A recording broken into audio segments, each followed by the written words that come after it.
6명이 숨지고 25명이 다친 2017년 삼성중공업 거제 조선소 크레인 충돌 사고와 관련해 업무상 과실치사상 혐의로 기소된 당시 조선소장 등 삼성중공업 간부들에 대해 항소심에서 1심 무죄 판결을 뒤집고 유죄를 선고했습니다. 판결로 보는 세상입니다. 사건은 노동절인 2017년 5월 1일 오후 2시 50분쯤 삼성중공업 거제 조선소에서 일어났습니다.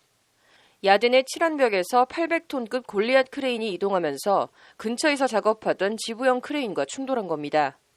이 충돌로 크레인이 바로 아래에 있던 흡연실과 화장실을 덮치며 직원 6명이 숨지고 25명이 다쳤습니다. 수사당국과 노동청은 현장 근로자들이 상대방 작업 내용을 서로 제대로 확인하지 않았고 크레인 신호수와 운전수끼리 의사소통이 되지 않아 사고가 난 것으로 결론 내렸습니다. 검찰은 이에 당시 삼성중공업 임직원과 협력업체 대표 직원 등 15명을 업무상 과실치사상 등 혐의로 삼성중공업 법인은 산업안전보건법 위반 혐의로 기소했습니다.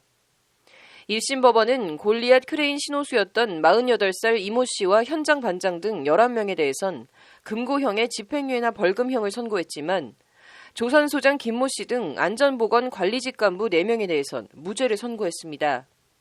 삼성중공업의 안전규정이 다른 조선소보다 떨어지지 않아 김 씨 등 안전보건관리직 간부 4명에게는 과실치사상 책임을 물을 수 없다는 것이 1심 재판부 판단이었습니다. 항소심은 하지만 오늘 1심 판결을 깨고 삼성중공업 부사장급인 당시 조선소장과 안전보건부서부장 그리고 지부크레인을 운용하는 삼성중공업 협력업체 대표에 대해서 금고 6개월에서 2년 집행유예를 각각 선고했습니다. 삼성중공업 안전보건부서과장에게는 벌금 700만 원을 선고했습니다. 삼성중공업과 협력업체가 구체적이고 세부적인 안전관리 대책을 마련하지 않아 사고 가능성을 높였다는 것이 항소심 재판부 판단입니다. 현장 작업자들의 과실이 직접적이고 1차적 사고 원인이지만 삼성중공업 차원에서 제대로 된 안전대책을 마련하지 않은 책임도 있다는 취지의 판결입니다. 삼성중공업 측은 기존 안전대책으로도 사고를 막을 수 있었다고 재차 주장했지만 재판부는 받아들여지지 않았습니다. 재판부는 산업안전보건법 위반으로 1심에서 벌금 300만 원이 선고된 삼성중공업 법인에 대한 검사의 양형 부당 항소는 이유 없다며 기각했습니다.